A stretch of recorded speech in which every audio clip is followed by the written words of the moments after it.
Episode 5 is officially here, ladies and gentlemen, and we have a lot to cover and a lot to unpack when it comes to episode 5. We have a lot of NFL news. We have a lot of NBA news when it comes to trades and who should be traded.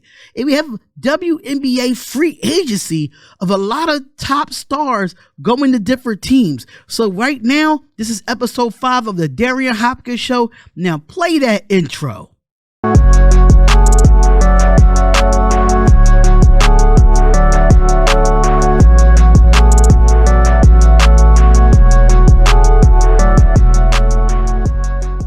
What is going on, everybody? What is going on? It is your boy Darion, and we are back with episode 5 of the Darion Hopkins Show. And I am your host, Darion of the Darion Hopkins Show. And I am so glad and I am so happy to give y'all five episodes since I launched this thing 10 days ago. And it's been very, very fun doing these episodes for y'all. And I'm glad and I am happy that we're able to get this done. Now, with that being said, y'all, make sure you subscribe to the channel. If this is your first time ever being here at the Darion Hopkins Show YouTube page, we highly suggest that you subscribe, hit the bell button, and get the latest news and all sports news and entertainment news as well. But we have a lot to unpack today, and I cannot wait to talk about everything that's been going on in the sports world between Wednesday and Thursday. So now let's get straight into it, to the NFL news. Now, the breaking news from the NFL, ladies and gentlemen,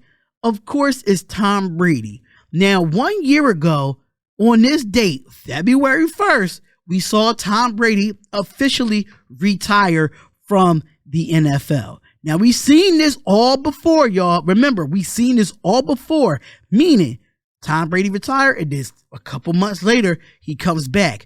But he did say in a tweet that he did state that he's done for good. So he got up this morning, he walked to the beach in Tampa Bay, Florida, and he made a video saying that it is his time to, he have his brand with the Brady Productions or the TB12 Productions. I think that's what it's called. And Tom Brady said it's time to hang it up. And all my Raiders fans out there, I've been telling y'all this for the longest. We're not getting Tom Brady. We said that.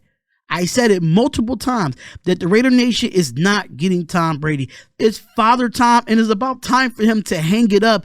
And it's about time for him just to relax, be with his kids. He did beat the custody dispute with his wife. And I feel like right now, it's time for him to hang it up. He did everything that he needed to do. He is a 7-time Super Bowl champion. He has 6 with the New England Patriots, and he has 1 with the Tampa Bay Buccaneers. And he's the only quarterback in the NFL history to win more than 5 Super Bowls and be a 5-time Super Bowl MVP. You never seen that in the NFL. You can't name a quarterback right now that you can actually see that he's a 7-time Super Bowl champion and that won the Super Bowl more than 5 times and was a 5-time Super Bowl MVP. That is legendary in itself. But when it comes down to it, man, he's the NFL career passing in yards and touchdowns with 89,214 yards with 649 touchdowns. That is leading the NFL all time. He is a 3-time league MVP, and he passed for 4,694 yards this year, which was the 3rd most in the NFL this past year. And he had 25 touchdowns this year as well. But Brady's, like I said, Brady's the only player to win more than 5 Super Bowls and win 5 Super Bowl MVPs. The guy was the 199 pick in the 2000 NFL draft. 6 QBs went before him. 3 kickers went before him. And a punter went before Tom Brady. Those 6 quarterbacks didn't even last as long as Tom Brady's career in general. Now, we all know Tom Brady, how he got his career started. We all know how he got it started, where Drew Bledsoe went out and he had to come in. He won his Super Bowl with the his first Super Bowl with the New England Patriots, beating the the good team, which was the Los Angeles Rams at the time. And then the following year, he beats the Carolina Panthers. He had some rocky roads in between his 7 Super Bowl wins. He lost 2 to the New York Giants, and actually 3. He actually lost 2 to the New York Giants, and he lost 1 to the Philadelphia Eagles. And the Philadelphia Eagles can say they are the last team that beat Tom Brady in a Super Bowl. Ain't that crazy? That is crazy. But he has one luxurious career, and Tom Brady, I really hope you ride over to the sunset and get in the broadcast booth, because it's been rumored that you've been stating that you're supposed to get in the broadcast booth, and they said that you're supposed to be in there by the Super Bowl, but I don't see that happening. I think you wouldn't want to be in the broadcast booth and you just retired and you have to do it at the Super Bowl. If I'm Tom Brady, I wouldn't do that. I'm just not that type of person. I wouldn't do that if I'm Tom Brady. But Tom Brady had one hell of a career, man. Nobody gave this man a chance coming out of Michigan. He had a hell of a career at the University of Michigan, being the quarterback there, and nobody knew who he was. Nobody knew who he was. He was slinky. He couldn't run. He had really one of the slowest 40 times at that time, and all these 6 quarterbacks went before him, and those 6 quarterbacks didn't even last a lifetime as much as Tom Brady played 23 seasons in the NFL. So congratulations to Tom Brady that you finally officially retired. But I'm going to say this, I would not be surprised, and I'm going to put this on record right now, I will not be surprised if he decides to come back for one more year. And if he does decide to come back for one more year, he will not come to the Las Vegas Raiders, ladies and gentlemen. He will not, because it was retirement or go to the Buccaneers. That's what he said, according to ESPN and Bleacher Report. It did state that if he's going to retire, he's going to retire. And if you want to go back to the Buccaneers for one more year, he would have did that instead of going to another team. So Raider Nation, we was out of it from the get-go. So let's get into some other NFL news. We have some coaches, ladies and gentlemen. We got some coaches that actually got some head coaching jobs, and that's definitely on the move. So we're going to talk about it right here, and that is Demeco Ryans, ladies and gentlemen. Demeco Ryans is one of those guys that was the defensive coordinator for the San Francisco 49ers this past year. Had one hell of a defense for the San Francisco 49ers, and he decided to take the head coaching job for the Houston Texans. Now, the deal is, according to Adam Schefter, that it is a 6-year deal. We don't know the contract details as of right now, but we all know that it is a 6-year deal. Now, Ryan will be the 6th full-time head coach with the Houston Texans. And this will be the 3rd hire of a black coach when it comes to the Houston Texans, with Lovie Smith, Romeo Crennel, and now Demeco Ryans. Now, what I can say about Demeco Ryans in his defense when he was with the 49ers, I have to say, these are some of the ranks that the 49ers had under Demeco Ryans this past season.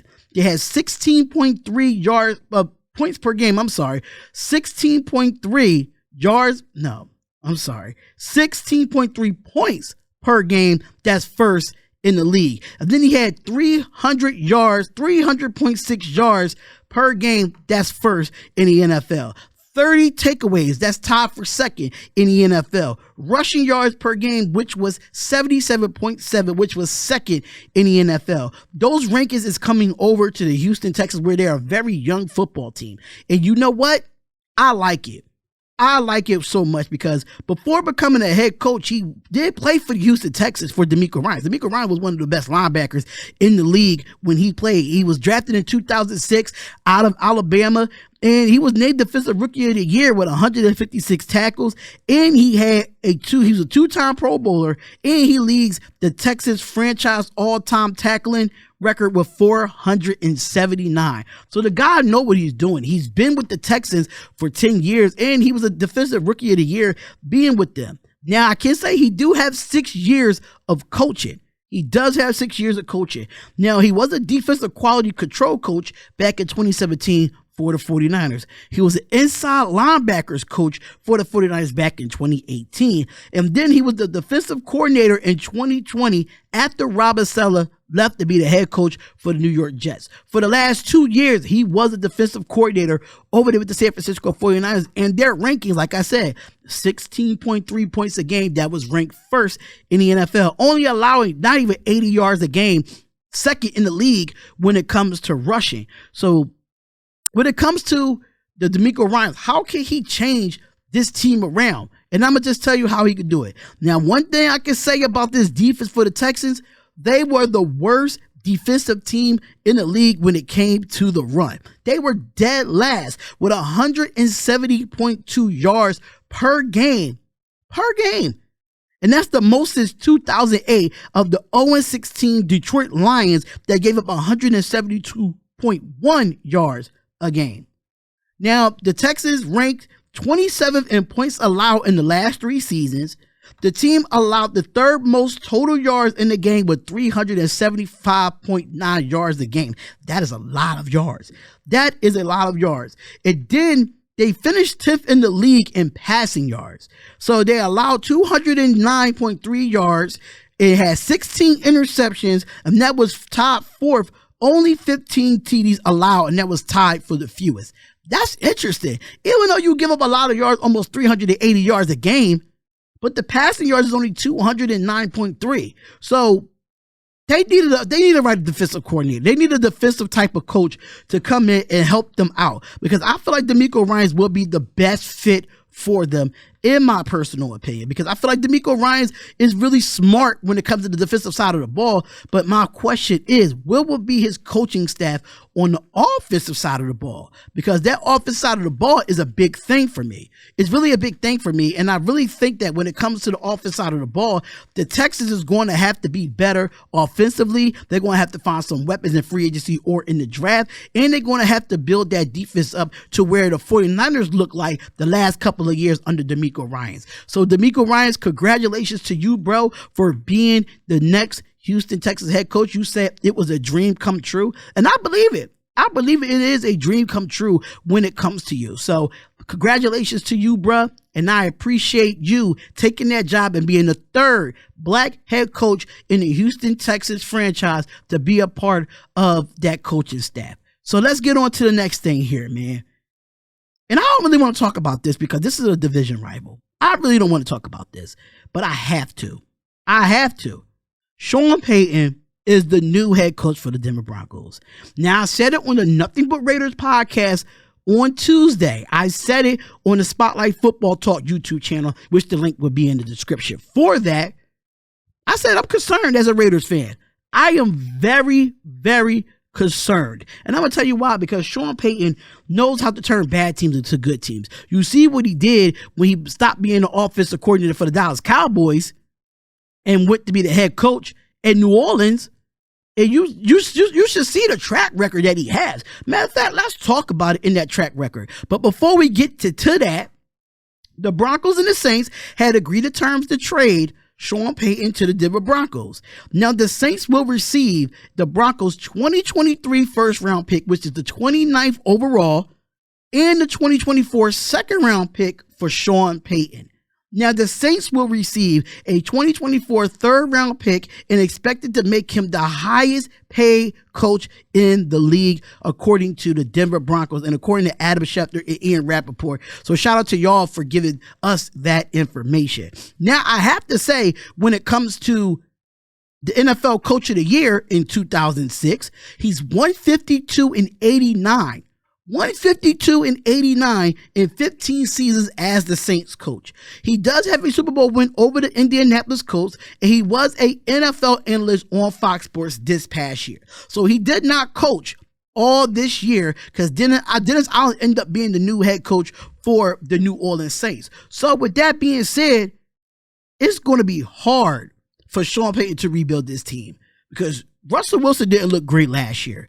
He didn't. They will have to repair the league's lowest scoring offense in the league when it comes to the Denver Broncos. The lowest scoring offense. And Russell Wilson only finished with a career low of 16 touchdowns. And this season, he was sacked a career high of 55 times. So Sean Payton's going to have to come in and do some work. He has to come in and do some work and find the right staff to get this offense right. We already know the Broncos defense is good. So I'm not even sitting here thinking about, okay, the Broncos defense, that needs to be fixed because they was top 5 all year. Their offense could not score. How many times we saw the Denver Broncos defense get the ball back to the Denver Broncos offense and look what happens. look exactly what happens. And Nathaniel Hackett was just not the great fit for the Denver Broncos. Was not the great fit at all. So with that being said, I do like Sean Payton going here, but as a Raiders fan, I hate it. Because I'm nervous because we got a Josh McDaniels. Now, we seen Kellen Moore go over to be the offensive coordinator for the Chargers. And now Sean Payton comes to the AFC West with an Andy Reid, and we got Josh McDaniels? Don't get me started. Don't get me started. And I really think that Sean Payton could really make Russell Wilson revive his career. Because look what he did with Drew Brees. Now, Drew Brees came over from the Los Angeles Chargers. He broke his collarbone, or broke his, I think it was his shoulder or his collarbone, if I'm not mistaken. But when he came over to New Orleans Saints under Sean Payton, Drew Brees had success with Sean Payton. Under Payton, he had 12 Pro Bowls. He had 4,000 passing yards 12 times under Sean Payton. 5,000 passing yards 5 times under Sean Payton. And the Broncos was ranked 32nd in offense. And they in a current playoff drought with the longest franchise playoff drought since 1960 and 1976. 5 times Drew Brees was 5,000 passing yards under Sean Payton. 4,000 passing yards 12 times under Sean Payton. 12 Pro Bowls and a Super Bowl under Sean Payton.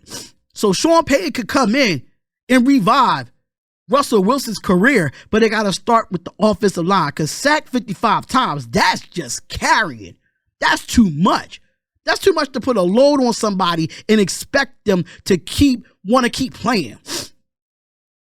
Let's just keep it real. Let's just keep it a buck. Like, come on, y'all.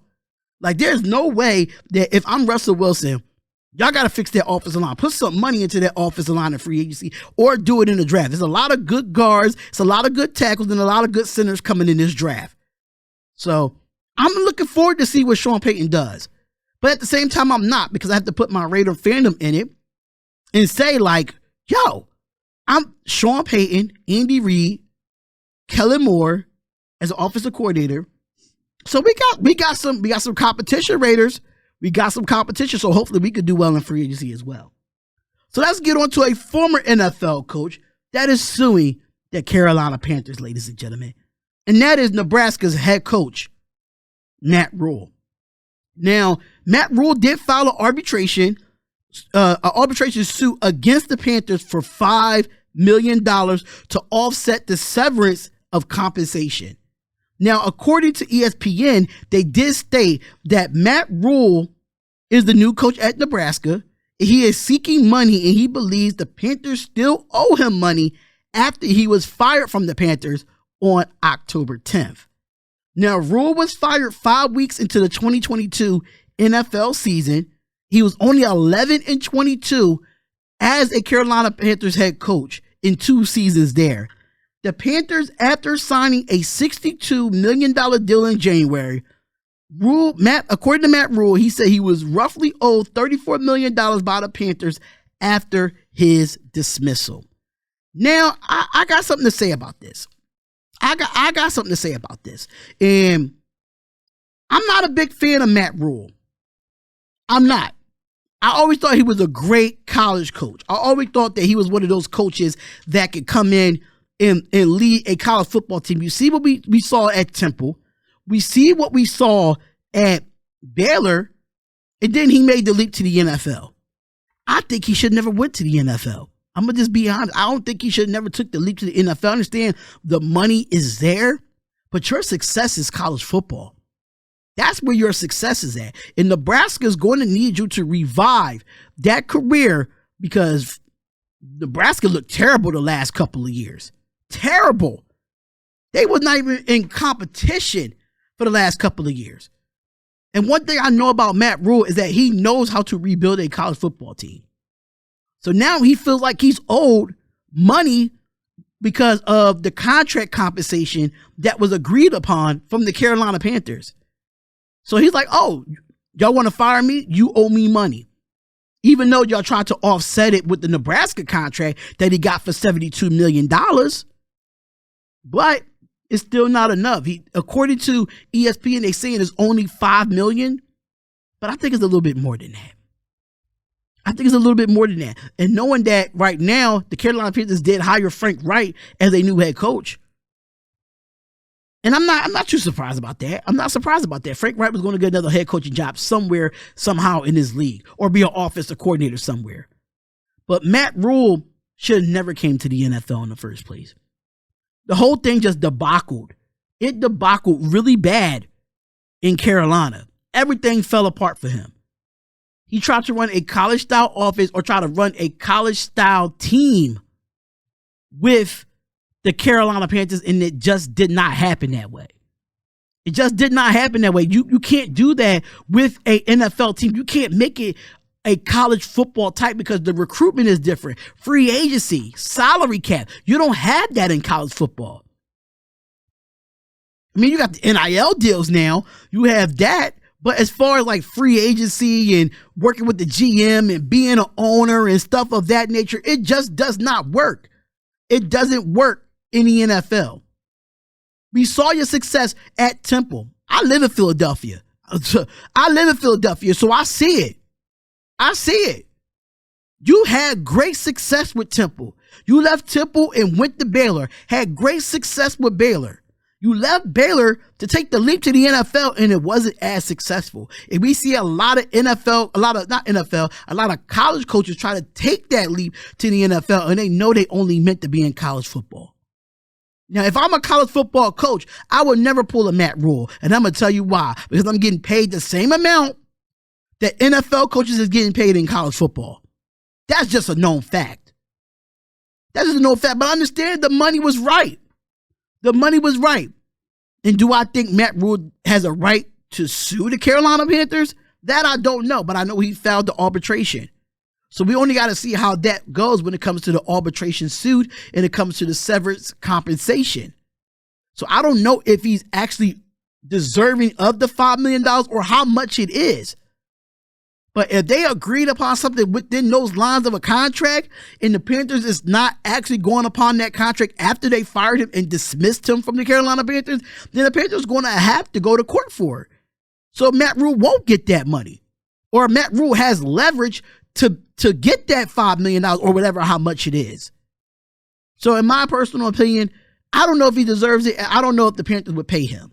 The Panthers are trying to move on from a debacle year that they had with one of the worst divisions of football in the NFC South. So, Matt Rule, I hope you get what you want, but focus on the Cornhuskers, bro. Focus on Nebraska. That's what they need you there for. Yes, you want to sue and get your money. I can understand that. I can completely understand that. But at the same time, you got to focus on college football. College football literally can be around the corner real quick. Spring training is what? March, April, probably May? For spring practice for football? So your focus got to be there. You got to cut ties with the Carolina Panthers after this arbitration. Cut ties with them completely if I'm Matt Rule. And I'm the Carolina Panthers. I don't want nothing involving Matt Rule. I'm trying to move on with Frank Wright and try to get this quarterback situation done. Christian McCaffrey's no longer there. You still got DJ Moore. You still got some other players, but still, you have to make sure that you get it right. You got to get it right.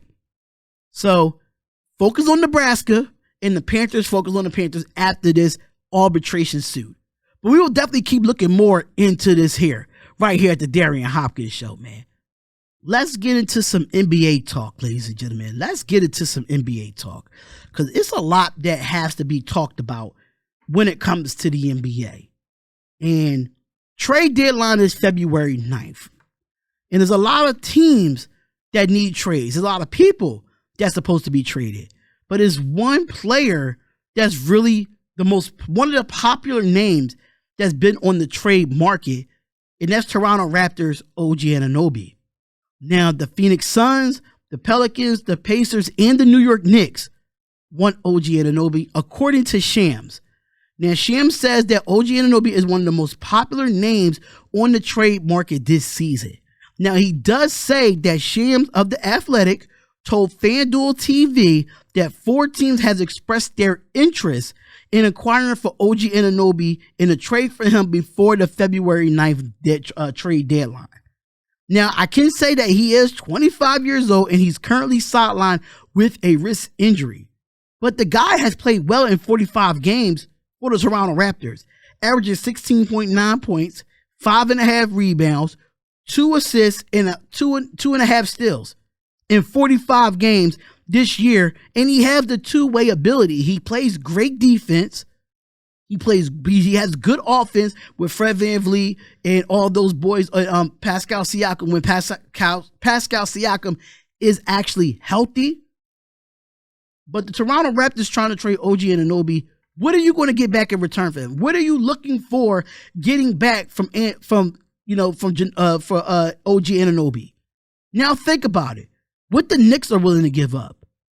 What are the Pelicans willing to give up? What are the Pacers looking to give up? And what are the Phoenix Suns looking to give up? Now I know one person from the Suns, and that's Jay Crowder, that has been in talks about a trade too. So you could trade Jay Crowder for OG Anunoby, but OG Anunoby is a better defender than Jay Crowder, in my personal opinion. I think that OG Anunoby is a better two-way player than Jay Crowder. So you're going to have to get more than just a player swap than to get one player. You have to get more. You have to get some draft picks or add another player to that trade if you want to get Jay Crowder to the Toronto Raptors. I just don't see that happening. Now, the Pelicans, I don't know who they give. I think the Pelicans really don't need to trade.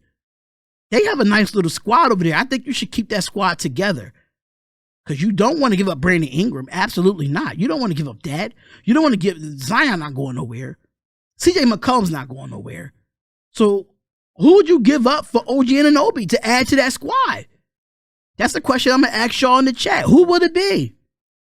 You know, the Knicks is, you know, they went all in on Jalen Brunson last year. And they still got Julius Randle. They still got a few pieces over there. But who, like I said, for the Pelicans, who are y'all willing to give up to get OG Anunoby that could bring you in 16, almost 17 points a night when he's healthy? That's a lot to talk about. That is a lot to talk about. So when it comes to the two-way ability of OG Anunoby, he's smart. He plays great defense. He definitely loves to be on the best playmaker on the floor because he feels like he's the best defender in the game. He's fearful. He's not scared to take on nobody, from the LeBrons, the KDs, the James Harden, the Joel Embiids. He don't care if he switch off. He's going to defend them the best way that he could. And OG Anunoby is one of the best underrated players, second tier players. I'll say second or third tier players in the league. He doesn't get talked about because he's in Toronto, and Toronto's not a great basketball team as of right now. They're just not. I mean, they're good, but they're not great. They're not a threat in the Eastern Conference. They're just not. That's just my opinion. So, because my Sixers could definitely beat them, but I know that my Sixers, you know, Toronto gives us a hard time as a Sixers fan. I can say that. He definitely gives us a hard time every single time. OG Anunoby definitely do play great defense on James Harden. He does. He plays great defense on some of the best wing players in the NBA. So hopefully we keep an eye out for that when it comes to OG Anunoby. OG Anunoby, I'm sorry, I keep saying his name wrong. OG Anunoby, hopefully we can see where he goes by February 9th, which is the trade deadline. Okay, so a lot of people going to think that I'm trolling the Lakers at this point because the Lakers are back in news again when it comes to my podcast. But it's just not about LeBron James. It's definitely about the Lakers as a whole. And the question is, why the Lakers have to have another trade by the trade deadline? They need it. They need it because I'm tired of Russell Westbrook. I can't stand him. He makes bad decisions a lot when the game is on the line. And I think it's time to part ways, even though his contract is expiring. It's time to part ways with Russell Westbrook. They did trade for Hachimura. If I said his name right, Hachimura, one of those. But that guy has been stepping up since he's been traded from the Washington Wizards to the Lakers. That was a great pickup because he could be a two-way player and definitely he could be good on a pick and roll when it comes to dunking the ball. And he has a nice little mid-range jump shot for Hachimura. It is he's one of those guys that he's a setup shooter. If LeBron drives to the basket, he could kick it out to him while he's wide open. Can't do that for Russell Westbrook. You can't do that. So why the Lakers need another trade? So if the Lakers can put a package deal together, right, with Westbrook expiring contract. Now, if they could get a first round pick for another player or another 2 players or more, now I could say there's some players out there that could actually help out Hachimura with this Lakers team. And it could possibly, and with these moves, the Lakers could probably be a possible play-in team or a team that you do not want to see in the playoffs with LeBron James. Now, I have to say this, though. Here are some names that I think is interested to look for going into the trade deadline. Who might be coming to the Lakers? I heard about another CP3 supposed to be in trade talks with the Lakers. I don't see that going down. I think he loves Phoenix, and I think he wants to end his career in Phoenix. I don't think CP3 wants to go anywhere else. He wants to stay in Phoenix. Knowing that Devin Booker is out with a groin injury right now, but I still feel like CP3 wants to stay in Phoenix. So he's definitely out for me when it comes to that. So you have a Zach LaVine, you have a DeMar DeRozan, you have Gordon Hayward, you have Terry Rozier, you have Bojan Bogdanovic, you have Alex Burke, and you have Doug McDermott. There's some notable names that the Lakers could actually trade for. You know, putting Russell Westbrook in that same action with those players. Now you have a Miles Turner. You have a Miles Turner where he did just sign a contract extension with the Pacers this past month. But with the Westbrook 2027 and a 2029 first round pick for Turner and possibly Buddy Hield can absolutely make sense. It can make sense. Now with the lineup of LeBron, Buddy Hield, Hachimura, AD, and Miles Turner. Now just imagine if the Lakers organization could pull that off. We might be looking at a different Lakers team. Because they look like because Westbrook is, I want to say he's the missing piece, but he's one of those pieces that he gotta go. He's a toxic player in my opinion. And you can see all LeBron's face that he's fed up with Russell Westbrook. He's fed up. And bring Hachimura, have Buddy Hield, LeBron James, AD, and Miles Turner as your starting 5. Then you have Kendrick Nunn coming off the bench. You might have your bench players that might have to improve. Go out and get like a Doug McDermott or a Alex Burks in a trade to put them on the bench. You'll have a good 6 man, even with Terry Rozier. You can do that with Terry Rozier and make him a 6 man. I know he's a starter in this league, but I mean, Gordon Hayward, I don't think he will work. Because Gordon Hayward is a starter in this NBA league, and I think he don't want to ride the bench with the Lakers. I just don't think that would happen. DeMar DeRozan and Zach LaVine, I think it'll be too much to give up to get those 2 guys. So I will have to scratch their names off because of their contracts and how much would they want after the following season. So I don't see DeMar DeRozan or Zach LaVine being a Laker. I don't see CP3 being a Laker. But Doug McDermott, Bojan Bogdanovic, Alex Burke, Doug McDermott, Miles Turner, and Buddy Hield. I could definitely see them being a part of the Lakers roster. And the Lakers has been trying to go after Buddy Hield since a couple of years ago. Even last year, they tried to go after him in the trade, and the Lakers did not pull the trigger. And the Lakers need to pull the trigger on Buddy Hield. I think Buddy Hield is a real solid player that they could use on that Lakers team. I think LeBron would be satisfied if they went out and got Miles Turner or they went out and got Buddy Hield. Because they got Hachimura, or however you say his name. But I think it's really smart for the Lakers to go out and get another player in this trade. Yeah, you trade for Hachimura. You got Kendrick Nunn. Cool. But now it's time to go get another player if you want to make a push. Now, they're still a little bit below 500. And they still struggle night by night. But if they go get a Miles Turner or a Buddy Hield with Hachimura, and you put LeBron and AD there, I think you got yourself a squad. just got to build that bench. That's all you got to do I think that would be smarter for the Lakers and get rid of Westbrook and get 2 players out of it. If you could get Buddy Hield and Miles Turner for 2 future draft picks in Russell Westbrook, take it. If I'm the Lakers, bank on it right now. Bank on it. Because there's no way that you not get that trade. You got to make some negotiations. This is LA we talking about. People talking about, oh, the Clippers is taking over LA. And the Clippers don't even have Kawhi Leonard or Paul George, from my understanding. So, Lakers, make the trade, man. Make the damn trade. Please do. So, let's get next to it again with WNBA free agency. Now, this was a crazy free agency for the WNBA. A crazy free agency. And I'm going to tell you why it was crazy. Because I heard freaking Candace Parker going to the Aces. She's leaving her hometown of Chicago that she brought a championship to go to the Aces on a 1-year deal.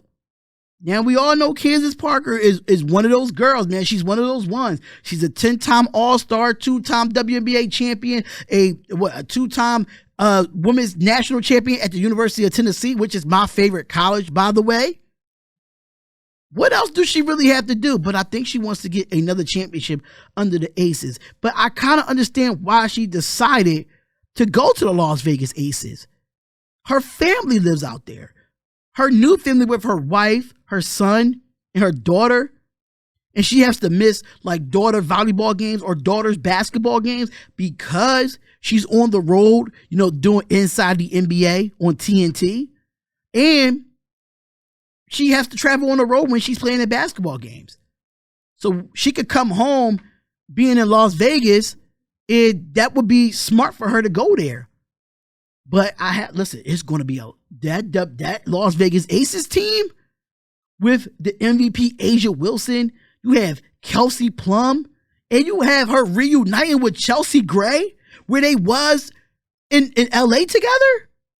And Chelsea Gray is the WNBA Finals MVP this past year.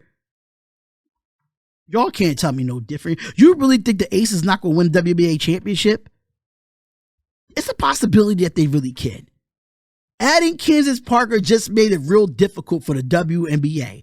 It made it more difficult, but it's another team that's building up just to make a run at the Las Vegas Aces. And that is the New York Liberty. Let me give them a clap.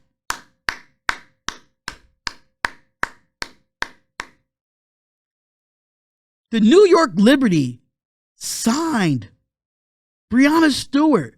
They took Breanna Stewart from the Seattle Storm and they signed her to New York. Mind you, they did trade for Jaquel Jones, who was with the Connecticut Sun not too long ago. So you bring Jaquel Jones over in the trade. Then you go out to get Breanna Stewart. Then you still have Sabrina Ionescu. That is one of the highest scoring guards in the game. It's still young. Like, I don't know what Seattle is in a bad spot for the Storm. Sue Bird retires. Breanna Stewart leaves, and it leaves with Jewel Lloyd. That's an all-star. And that really sucks for the Seattle Storm because now they back to rebuilding. But at the same time, I'm kind of really mad that in New York situation, you send Natasha Howard to the Dallas Wings. I wish you could have kept Natasha Howard with Sabrina Ionescu, Breanna Stewart, and Jaquel Jones. Do you understand how much great that lineup would be if they had Natasha Howard with that? Now, the New York Liberty is trying to make a run at the Las Vegas Aces as trying to win the WNBA championship. Now, we all know the 27th seed, I think it's the 27th season if I'm not mistaken, will tip off May 19th. And free agency did start on Wednesday. And it's been very fun looking at players leave. Players leave to go to other teams. And they end up getting, and as far as the Aces go, they went out and got Alicia Clark, a 2-time WNBA champion. that left the Mystics to go to the Aces. And then they went out and got WNBA. Kayla George joins the Aces as well. This is going to be a very interesting season. I am stressed about the WNBA right now. I don't even know what to expect from the WNBA right now, because the WNBA is going to be very exciting to watch. And I will be covering the WNBA more often. We had a lot of moves made, but not really too many notables besides Vandersloot. Vandersloot is not staying with the Chicago Sky. She's looking into free agency. But where will Vandersloot go? Will she go to New York with Breanna Stewart? Will she go to the Washington Mystics where Tolliver is coming back and they still have Della Don there? It's a lot of interesting things where Vandersloot can go. And she's a veteran guard. She's been in this league a long time. So her leaving the Chicago Sky, what's next for her? Where would she go? So keep out for all the developments in the news when it comes to that. Because if she goes to the Aces or she goes to the New York Liberty, the WNBA is done. It looks like it reminds me of the Houston Comets when they won 4 straight championships. That's what it reminds me of. It reminds me of the 4 championships that the Houston Comets. And Anika Ogumage and her sister, they are re-signing with the LA Sparks. So they are staying in LA, which I thought Anika Ogumage needs to leave the Sparks. She needs to leave the Sparks. It's time for her to move on. You're not winning there. You're not winning there in LA. The LA Sparks used to be one of those teams that was dominant no matter who they brought there. And the only reason why I know that because I was a Houston Comets fan back in the day, which is no longer a team, which I think they should bring the Houston Comets back. And I think the WNBA should expand their teams. It's time to expand their teams. And the Comets was one of those teams where you had Cheryl Swoops, Cynthia Cooper, Kim Peratt, Tiana Thompson. And those girls balled out. The 4 straight WNBA championships. Only person that really was close to doing that was Maya Moore. And Maya Moore decided to officially retire, which I was sad about. Because she came from the University of Connecticut. She came into the league and she dominated. She dominated the women's game. But I understand that she has another task on her hands and it's more than just basketball. But Maya Moore is one of the greatest. She's one of the greatest to ever do it. One of the greatest to ever do it. So shout out to everybody in the WNBA that's doing their thing. I have to respect it. I have to respect it 100%, man. 100%. So I'm going to just go off record here. No more notes to jot down or anything. But there was some other NFL news that I wanted to talk about. And that was Tua Tagovailoa. Now, I did get the news that Tua Tagovailoa was cleared of concussion protocol. For me, if I am the Tua Tagovailoa family, I think it's time for him to just hang it up. We see some real bad concussions from Tua Tagovailoa. Some real bad concussions. We seen one where he got up, he was stumbling, and they put him back in the game. Like nothing happened. Then the second time we saw him get a concussion, his fingers was all over the place. It did not look good for Tua. And then Tua gets a third concussion where he couldn't even play in the playoff game. Skylar Thompson had to play in the playoff game. And I don't think that was fair to Miami, but at the same time, Skylar Thompson almost beat the Buffalo Bills in the wild card.